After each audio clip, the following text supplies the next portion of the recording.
በዛሬው ቀን እንግዲህ የድብቅ ካሜራዎችን ጉድ ነው ዛሬ የምነግራችሁ። በአይኔ በብረቱ ያየሁትን ነገር ነው የምነግራችሁ። እንደዚሁም ደግሞ ስለ ሐዋላ ምንዛሬ፣ ሌላው ነገር ከዱባይ ከሳውዲ አረቢያ ወደ ዱባይ ብር ለምትልኩ ጠቅላላ በጣም ወሳኝ ነገር ነው ዛሬ የምነግራችሁ። መዳሚቱ በአይኗ ያየችውን ነገር ማመን ያቃታት፣ ቆማ ማልቀስ ሁላን የጀመረችው። ቤቱ ተበጠበጠ፣ እያንዳንዱን ነገር ሁላን የወጣው ምንድነው የተፈጠረው በዝርዝር ነግራችኋለሁ። ሁላችሁም ጥንቃቄ አድርጉ። ከሌላ ዜጋ ጋር ስራ የምትሰሩ ሰዎች ከፍተኛ ጥንቃቄ አድርጉ፣ ለህይወታችሁ ማለት ነው። የተፈጠረው ነገር በዝርዝር ነግራችኋለሁኝ። እናንተም ላይክ አድርጋችሁ ጀምሩት። እኔም ሰላም አላልኳችሁም። ሰላም ሰላም፣ እንዴት ናችሁ? ውድ ሀገሬ ልጆች ደህና ናችሁ? እኔ ያለው እግዚአብሔር ይመስገን። እናንተም በያላችሁበት ዓለም ቅርንጫፍ ሰላማችሁ በዚህ ትርፍ ይበል እያልኩኝ ዛሬ ይዤላችሁ የመጣሁት ነገር እጅግ በጣም አስገራሚ ነገር ነው። የእውነት እኔ ራሴ ያየሁትን ነገር እኔ ራሱ ማመን አልቻልኩም 100%። ግን ይሄች ልጅ ያደረገችው ነገር ማለት ነው እናንተ ራሱ ስትሰሙ ትደናገጣላችሁ። ማለት እንዴት ሊሆን ይችላል? በምን አይነት አስተሳሰብ በምን አይነት ሂሳብ ነው የምትሉት? ምንድን ነው ያደረገችው? እንግዲህ ኩሽና ውስጥ እሷ እንደምታውቀው ምንም አይነት ካሜራ የለም፣ ምንም የሚታያት ነገር የለም። ከሰዎቹ ጋር በምን እንደተጣላሽ በምን እንደተናደደሽ ፈጣሪ ይወቀው። አንዱን ድስት ብድግ አድርጋ ቀጥታ ሽንቷን ሸናችበት ማለት ነው። ከዛም በኋላ ጋዙ ላይ የጣደችው። ጌታ በዚህ ደረጃ ተንኮል፣ በዚህ ደረጃ ርቀት መሄድ እኔ በጣም ነው የተገረምኩት። መቼም ያበሻ ሰው እንደዚህ አይነት ተንኮል በጭንቅላቱ መቼም ነው ትዝም አይለው መቼም። ግን ሌሎቹ ዜጎች በጣም ከባድ ናቸው።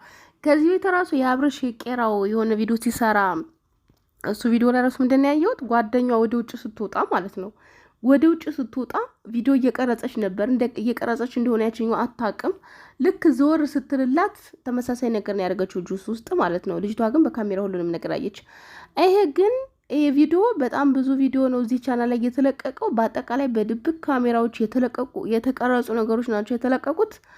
እንደዚያ ስታደርግ እንግዲህ እሷ እንግዲህ ማንም እያየኝ አይደለም ብላ ነው። ነገር ግን እነሱ ያደረገችውን ነገር ጠቅላላ ያን ቪዲዮ ሲያዩ ለቀውታል ማለት ነው።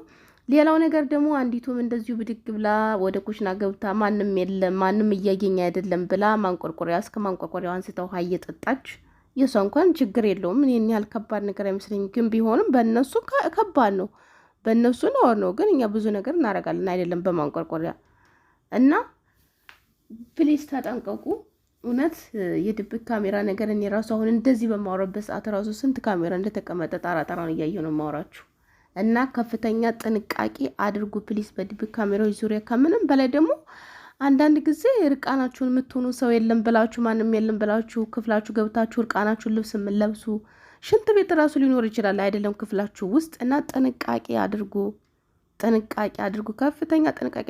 ሌላው የምትሰሩ ስራ ይሄ ውሃ የምትጠጡት ምናምን ነገር ማንቆርቆሪያ የምታነሱት ይሄ በጣም ተራ ነገር ነው። ነገር ግን እርቃናችሁን ክፍላችሁ የምትሄዱ ሰዎች መንሸፍ የለብሳችሁ ምናምን አሁን ሰዎቹ ለአንድ ወር ሲሳፈሩ ለ15 ቀንም ለሳምንትም ሲሳፈሩ ብቻችን ስንሆን ሽንት ቤት ለምን ለብሳለሁ ውጭ ለብሳለሁ ተጣጥቤ ብለን የምንወጣ ሰዎች አለን። እና ከፍተኛ ጥንቃቄ አድርጉ። በጣም በርካታ ቪዲዮዎች ተቀርጸዋል። እዚያ ጋር ያየሁት ነገር በጣም ብዙ ነገር ነው።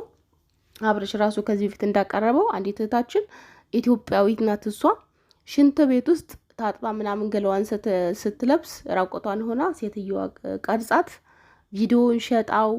ሴትዮዋ ናት የሸጠችው። እንግዲህ የራቆት ቪዲዮም ለካ ይሸጣል። በጣም ነው የተገረምኩት።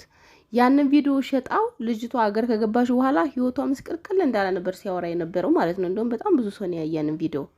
እና ጥንቃቄ አድርጉ። ፈጣሪ ከእንደዚህ አይነት ነገር ይሰውረን። ግን በተንኮል ግን እንደዚህ ሼር እንደዚህ ቆሻሻ ተግባር ግን የሚፈጽም በእውነት መጋለጥም አለበት። ካሜራን በመደበቃቸው ተቃውሞ የለኝም። አሁን አንዳንድ ሰዎች እንደዚህ ሳይ ማለት ነው። ሌላው ነገር እንግዲህ ከሳውዲ አረቢያ ወደ ዱባይ ብር የምትልኩ ልጆች በጣም ወሳኝ ነጥብ ፕሊስ ተጠንቀቁ። በጣም ብዙ ልጆች እንደውም አንዷ ምንድን ነው ያለችው ኮሜንት ላይ ከሳምንትና ከሁለት ሳምንት በኋላ ብር ከቆየ አይመለስም ነው ያለችው። እኔ እንዴት እንደሆነ አላውቅም። እኔ እንግዲህ የገባኝ ነገር እና ያወቅኩት ነገር ምንድን ነው ሲስተም እንደሌለ የታወቀ ነገር ነው። ሳምንትም 15 ቀንም የቆየባቸው ልጆች አሉ። ግን ከሳምንትም ከ15 ቀንም እንደዚሁም ከዛም በላይ ቆይቶ ወርም ይሁን 2 ወር ከቆየ በኋላ ወይ ወደ ተላከለት ሰውዬ ወንም ደግሞ ወደ ላከበት ሰውዬ የሚመለስ ነው የሚመስለኝ። ከሁለት አንዱ እንደዛ ብዬ ነበር ያወራሁት የነበረው። ግን ወደ ተላከበትም አይመለስም፣ ወደ ማንም አይመለስም። ከሳምንትና ከ15 ቀን በኋላ አይመለስም ነው ያለችኝ የሆነች ልጅ ኮሜንት ላይ ማለት ነው። በጣም የተገረምኩትና ሲስተም የሚባል ነገር ሙሉ ለሙሉ አሁን ላይ ጠፍቷል። ከሳውዲ አረቢያ ወደ ዱባይ ብር ለመላክ ማለት ነው። ምን እንደሆነ አይታወቅም። እና ከፍተኛ ጥንቃቄ አድርጉ፣ በኋላ እንዳተላቃቀሱ። ያው ከዚህም በፊት ዩቲዩብ ላይ ራሱ ቪዲዮ ሰርችላችኋለሁኝ። ጥንቃቄ አድርጉ ለማለት ነው። አሁንም በድጋሚ ብራችሁን እዚያው ያዙ። ምንዛሪም ቢሆን በጣም እንደሚቀንስ ነው እየተወራ ያለው። እውቀት አለን የሚሉ ሰዎች እንግዲህ ምንዛሪ በጣም እንደሚቀንስ ትንባያቸውን እየሰጡ ይገኛሉ። ብር ያላችሁ ሰዎች ላኩ ማለት ነው፣ በጣም ሳይቀንስባችሁ። እና እስኪ ደግሞ ወደ ሰሞኑ ወደ ሶሻል ሚዲያ ወደ ተነሳው ነገር ደግሞ እንዛወር ማለት ነው። ዛሬ በርካታ ነገሮችን ይዤላችሁ የመጣሁት አንድ በጣም ያስገረመኝ ነገር፣ እኔ እውነት በቦታው አልነበርኩም፣ ነገር ግን ትናንትና እዚህ ስፈተፍት እንግዲህ እኔ የሰማሁት እውነቱን ለመነጋገር ሀቁን ምንድን ነው 100,000 ብር ሎተሪ ተቆረጠና ለምንድን ነው እጣው ያልደረሰኝ? እጣው ካልደረሰኝ ብሩ ይመለስ የሚለው አስተሳሰብ በጣም ያስገረመኝ፣ የምሬን ያስገረመኝ። ደግሞ ከሷም እንደዚህ ከማለቷም በላይ ያስገረመኝ ነገር ምንድን ነው የተስፍሽ ብሩ እንዲመለስ እናንተ ምን እንደምታረጉ እናውቃለን ምናምን ነገር ማለት። እኔ ተስፍሽን በጣም ነው የማከብረው። በጣም ትልቅ ሰው ነው፣ በጣም እውቀት ያለው ሰው ነው ተስፍሽ። ያው ተስፍሽ ነው ታውቃላችሁ፣ በጣም መልካም ሰው ነው። ግን አስተሳሰቡ ማለት እኔ እንኳን አስባለሁ፣ እንዴት ነው እኔ አሁን የአንድ ሰው ብር አልወሰድኩም፣ እነሱ በራሳቸው ጊዜ እጣ ይደርሰኛል ይወጣልኛል ብለው 100,000 ብርም የ200,000 ብርም ቆረጠች። የቆረጠችዋ ሴትዮ ቃል ጣቀረች እንጂ እኔ ምን አገባኝ? ፈልገው ባደረጉት ነገር ማነው ተከሳሹ? እንደዚህ ሎተሪ በእኛ ሀገር የተለመደ ነው። አሁን በሶሻል ሚዲያ በጣም ብዙ ሰው ነው ሎተሪ የሚያስቆርጠው። የመኪና ሎተሪ፣ የቤት መኪና፣ የቅጥቅጥ መኪና፣ የቢላ ቤት አለ። በጣም ብዙ ሎተሪ ነው። በጣም ብዙ ሰው ነው ሎተሪ የሚያስቆርጠው። እና ምን ቸገራቸው እነሱ ምንድን ነው ያጠፉት ነገር? ሰው እኮ ወዱ በገባበት ሌላ ሰው የሚከሰሰው። አንዳንድ ሰዎች የሚያስፈራሩት እናንተ እንደዚህ ናችሁ፣ ጉዳችሁ እናወጣለን። ምን ጉድ አለባቸው? ምንድነው ጉዳቸው? መብታቸው እኮ ነው። በቃ እኔ አሁን አንድ ሰው ለምሳሌ እኔ ስልክ አለ ይልበልና እዚያ ስልክ አሁን እጣ አወጣለሁ እና እጣው ይሄን ያክል ነው ሎተሪ ቁረጡ ብዬ አንድ ሰው 100,000 200,000 ከቆረጠ እኔ ምን ቸገረኝ እንዴ? በጣም ስለገረመኝ እኮ ነው። ምን ቸገረኝ? ከዛም በላይ መቁረጥ ይችላል ሰው። እኔ ምን ቸገረኝ? ብሬ ነው የምፈልገው። እና ምናቸው ነው ጥፋቱ? ምንጋው ነው? እነሱ የሰሩት ነገር ምንጋው ነው? እየሰሩ ነው። ሀቢባስ ብትሆን እነሱ ሲሆን እንዳጭበርባሪ እንደሌላ ነገር የሚታዩበት በእኔ አስተሳሰብ የለም። በእኔ አስተሳሰብ ልክ ናቸው።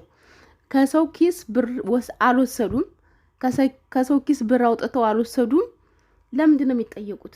በጣም ስለገረመኝ። ለምን ተስፋሽን በጣም ስለማከብረው እንደዚህ አለ ብላዜ እንግዲህ ትናንት ስታወራ እኔ በመሰረቱ አልከታተለውም ማለት ብዙም አልከታተልም ላይ ስለማይመች ማለት ነው። እና በጣም ነው የተገረምኩት። የሎተሪው ጉዳይ ግን እንዴት ነው 100,000? በጣም ነው የሚገርመው። ማለት እኔ ይቅርታ አድርጉ ላይ ተገርም ያለው ብሩ ብዙ ሆኖ አይደለም ምንም አያደርግም በአሁን ሰዓት። ነገር ግን ሰው እንዴት ነው በ100,000 ብር ሎተሪ የሚቆርጠው? እንዴት እንዲሁ በቃ እኔ ብቻ ነው ተስፋ ቆርጬ እንደማይወጣልኝ ስለማውቅ ነው ምንም ነገር የማልሞክረው። እኔ በቃ ተስፋ የለኝም እንደማይወጣልኝ ስለማውቀው ምንም ነገር የማልሞክረው። ግን አንድ እጣ ቢቆርጥ ሰው ምንም ማለት አይደለም። 2 እጣ 3 እጣ 100,000 ብር እንዴት ነው እጣ የሚቆርጠው? እኔ በጣም ነው የተገረምኩት። እና ሌላው ነገር ስለ እጣ በጣም የገረመኝን ነገር ልንገራችሁ። በጣም የገረመኝን ነገር እኔ ስለ እጣ እውነት የሚመስለኝ ነገር ምን እንደው ታውቃላችሁ? የሆነ እጣ አሁን ለምሳሌ አይፎን ስልክ እጣ ብታወጡ እንደ ምሳሌ ነው የምነግራችሁ። አይፎን ስልክ አሁን እስከ 200,000 ምናምን ነው። አሁን አዲስ እንኳን አይፎን 7 የሚባለው እንኳን የመጣ ሰው ልጅ እጣ ውጪው የሚመስለኝ ልክ የአይፎን ዋጋ እሱ ጋር እንደመጣለት እጣውን የሚያወጣ ነበር የሚመስለኝ እስከዛሬ ድረስ። ቤትም ይሁን መኪናም ይሁን ብዙ አይነት መኪና አለ። አሁን እጣ የሚያስቆርጡ ሰዎች አሉ። እኔ እንደዚያ ነበር የማስበው። የሆነ ሰው ግን የማውቀው ሰው አለ እጣ የሚያስቆርጥ እና ሊንኩን በውስጥ ሸር አድርገውልኝ ሞክሪ እድልሽን ብለውኝ ከዛም በኋላ ያለውን ነገር በግልጽ ነው እነሱ የሚያሳዩት። ቴሌግራም ላይ ነው ከዚህ እስከዚህ ድረስ እጣ ይቆረጣል። የመኪናውን 2 እጥፍ ነው እጣ የሚያስቆርጡት።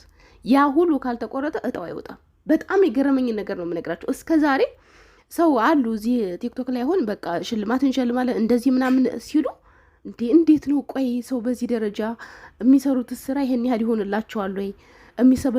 የሚሰበሰበውስ ብር 10,000 6,000 7,000 2,000 ብር ተሰብስቦ ይሄን ያህልስ ይሆንላቸዋል በሚል ነበር መገመት የነበረው። እውነት እውቀት የለኝም፣ ፈጣሪ በሚያውቀው ነው የምነግራችሁ።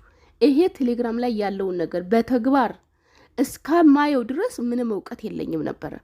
ግን ከሱን ሳይ እጥፍ ከተዋጣ በኋላ ነው እነሱ በግልጽ ነው የሚያሳዩት። በነገራችን ላይ እንደዚህ ተደብቆ እንደዚህ ነው ምናምን ሳይሆን በግልጽ እንደዚህ ነው፣ ይሄን ያክል እጣም ይቆርጣለ፣ ከዚያም በኋላ ነው እጣው የሚወጣላችሁ ብለው ነው የሚያሳዩትና 2-3 እጥፍ ብሩ ከተጠራቀመ በኋላ ነው የመኪናውን እጣም የሚያወጡት ማለት ነው። እኔ እስከዛሬ ሎተሪ የሚያወጡ ሰዎች ጠቅላላ ማለት ነው የሚመስለኝ ነው በእኔ አመለካከት የሚመስለኝ ምንድነው መልካምነታቸው በጣም ሀብታም የሆኑ ሰዎችና ሰዎችን ለመርዳት የሚያደርጉት ነገር ምናምን ነበር ለእኔ የሚመስለኝ። የኔ አስተሳሰብ ነው ይሄ የምነግራችሁ። ነገር ግን በተግባር ነገሮችን ካየው በኋላ ስራ ነው፣ ቢዝነስ ነው። ሰው እጥፍ ነው ትርፍ የሚያገኙት እነሱ ያገኙ አላገኙ አይደለም። እኔ አሁን ስላገኙ ስላላገኙት አይደለም። ሁሉም ፈጣሪ የፈቀደለትን ያገኛል። ነገር ግን እኔ እስከዛሬ የኔ አመለካከት በጎ ሰዎች እንደዚሁም ባለሀብት ሆነው ከራሳቸው የሚሰጡ እንጂ ወደ ራሳቸው ኪስ እጥፍ የሚያስገቡ በጭራሽም ነው የማይመስለኝ። እስከማቀው እስከ ቅርብ ጊዜ ነው ይሄን ነገር ያወቅኩትኝ። እኔ ግን እንደው ማወቅ ልንገራችሁ ብዬን እንጂ ተቀናቃኝ ፓርታቸውም አይደለሁም። ቆራጭ እስካገኙ ድረስ መስራት መብታቸው ነው። ፈጣሪ ያድርግላቸው ነው የምለው። እድልም ይወጣላችሁ ይውጣላችሁ፣ ያልወጣላችሁ ግን እንደኔ ሀሳብ እርማችሁን አውጡ።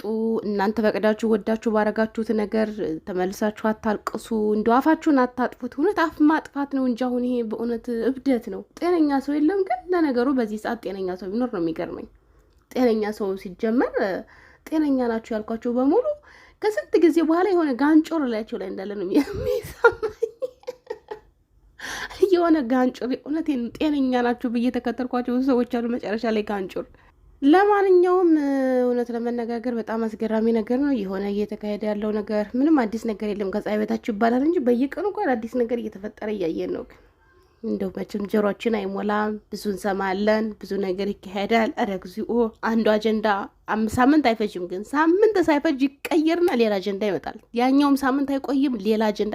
አጀንዳው ማለቂያው ግን መቼ ነው? በቃ እንደው የሰው ልጅ እስካለ ድረስ አጀንዳ አያልቅም ወይንስ እንዴት ነው? እኔ አጀንዳ ልቅ ብሎበት እንደው ወደ ራሳችን የምናይበት ወደ ውስጣችን የምናይበት ነገር በቃ ናፈቀኝ። ሁልጊዜ መዞር፣ ሁልጊዜ መቀላወጥ፣ ሁልጊዜ በየቦታው በየድራማው በየጭቅጭቁ ቤት በየምኑ ቤት እንደው በዩቲዩብ በሉት በየትም በሉት መቼም በቃ ጉድ ያሰኘ ነገር ደግሞ በቃ ይስባቸዋል። አንተነን ሲሰዳደው ምን ሲሉ የሆነ ታሪክ። አረ ጌታ ሆይ ትዕግስቱን ስጠኝ። እንዲህ አረ እንደው ምነው እዚያው ገጠሬ ከዚያው ከገጠሬ በምን ቀን የወጣሁት ነው ያልኩት። አሁንስ በምን ቀን የወጣሁት? እዚያችሁ ገጠር ኢንተርኔት የለ፣ መብራት የለ፣ በጎችን እያገርኩኝ በሰላም ምንም ነገር ቢሆን እንደ ገጠር ሰላም ያለው ኑሮ የለም።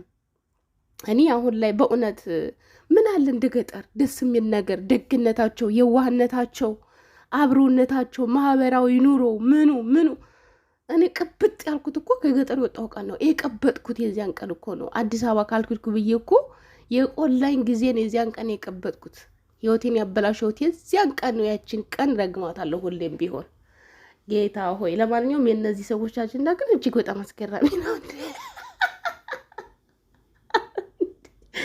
እግዚአብሔር እንደው በጥልቀት ሳስባችሁ ሊያስቁኛል። እንዴ ሎተሪ የተቆረጠው ሎተሪ ቢመለስ ኖሮማ እነሱስ ሎተሪ እናስቆርጣለን ብለው ጊዜያቸውን መቼ ያቃጥላሉ? መቼ ቁጭ ብለው እዚህ ይደክሙ ነበረ? የሚመለስ ቢሆን ኖሮ ኧረ እንዲህ እኔ በስንቱ ተመራምሬ ጭንቅላት የጠውዘች። በቃ እንደዚህ አይነት የምመራመርበት ነገር አታምጡብኝ እባካችሁ። እዚህ ቤት ያላችሁ ሰዎች እንደዚህ የምመራመርበት አዲስ አጀንዳ አታምጡብኝ። በቃኝ። እኔ ከዚህ በኋላ አዜብ አዲስ አጀንዳ ስታመጣ በሳይለንት ማሆን አለብኝ። እኔ ሁልጊዜም በቃ ያለልኝን ጉዳይ ራሱ እሷ ቤን የሰማሁትና በጣም ተንገበገብኩኝ። ግብግብ ጨጓሬ ተላጠች፣ ተቃጠልኩኝ። ከመቃጠል ከመንገብገብ ውጭ ግን ምንም ያመጣሁት ነገር የለም። ከዚህ ሁሉ ሳይለንት ባረግስ እንዴ! እኔ እውነቴን ነው የምላችሁ። በቃ አሜሮ የተሽከረከረች። ኧረ ገጠር ሀገሬ ጥሬ። በቃ እኔ አሁን ደከመኝ። ከተማ መኖር ድክምን ያለኝና ሀገሬ ኢትዮጵያ ወይ ጥሬ። እዚያው ጫካው ጥራኝ፣ ደኑ ጥራኝ። እውነቴን ነው። በጎችን ፍየሎችን እያገድኩ እዚያው ይሻለኛል። አእምሮ ይርፍ ብሎ ቤቴን በበቴ ልቅርቅ እያረኩ መደቤን፣ ከዛም በኋላ ድብዳቤ ነጠፍ እያረኩኝ ሁሉ ከዛው አእምሮ ሳይጨናነቅ እንትና እንዴት ሆነች እንትና እንደዚያ ካልል በቃ በሰላም ወይ ራገሬ። እውነት በምን ቀን የቀበጥኩት? በምን ቀን ቅብጥ ብዬ ከዚያ ከሀገር የወጣሁት እንደዚህ አይነት ኑሮ ከገነት ወደ ሲኦል የገባ ያለ ነው የተሰማኝ። ይቅርታ አድርጎልኝ፣ ከገነት ወደ ሲኦል የተወረወርኩ ያክል ነው የተሰማኝ።